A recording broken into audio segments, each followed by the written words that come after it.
Ito na ang latest ng Mixed Topics, mainit na showbiz ganap. TV personality na si Shaira Diaz ikinasal na sa kanyang longtime partner na si E.A. Guzman. After 12 years together, they are now husband and wife.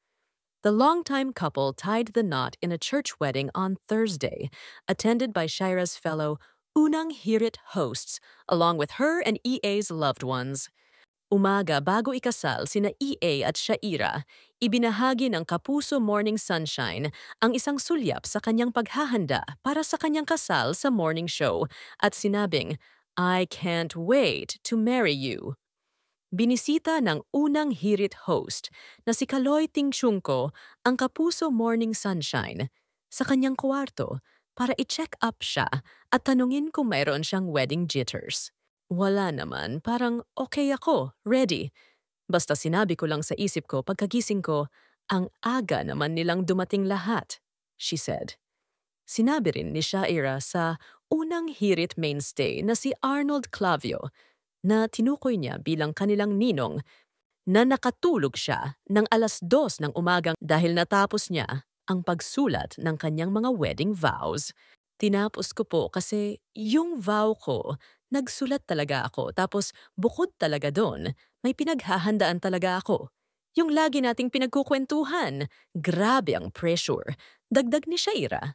Tungkol naman sa vision niya para sa kanyang wedding look ngayon, sinabi ng Sparkle Star sa host na si Susan Enriquez na she's going for a dreamy look. Medyo may pagka-Korean dreamy look, basta gusto ko clean look lang. Fresh, syempre, glowing tayo, dapat buong magdamag. Gusto ko very pure lang yung itsura natin.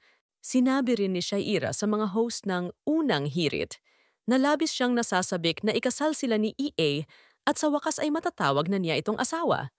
Binigyan din niya si E.A. ng isang taos-pusong mensahe bago ang kanilang kasal. "Baba, mahal na mahal kita. Alam mo yan. And I'm so excited na makita ka mamaya sa aisle syempre. And I can't wait to marry you. I can't wait to be Mrs. Guzman. Sa'yo lang ako forever. Mahal na mahal kita," sabi ni Shaira. Balikan natin ang naging love story nila E.A. at Shaira. Their love story is a 12-year journey marked by patience, respect, and a commitment to celibacy until marriage. Shaira and E.A. met on a reality show, and their bond deepened after performing together at a mall show. They chose to practice celibacy throughout their relationship, a decision rooted in their faith and personal values. E.A. admitted it wasn't always easy, but Shaira's love and respect for her family guided them. E.A. proposed in December 2021 with a romantic setup, complete with flowers and a "Will you marry me?" neon sign. They kept their engagement private for almost 3 years before announcing it on the show Unang Hirit in February 2024. They recently opened branch of their Ba Ba Thai tea shop in Las Piñas and traveled to Hokkaido, Japan.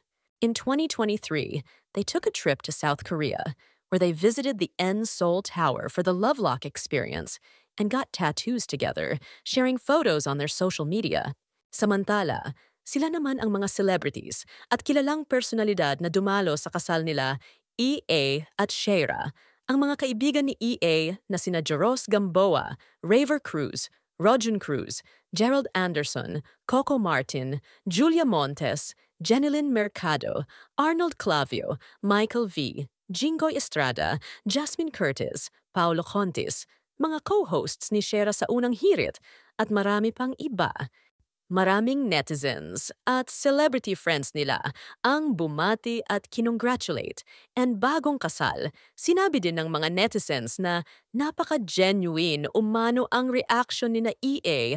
at Shaira habang naglalakad ito sa altar. Makikita at ramdam umano ang purong pagmamahal ng dalawa. Shaira Diaz and E.A. Guzman's love story is a beautiful tale of enduring love and commitment. Their love story is also a testament to the power of respect and trust in a relationship.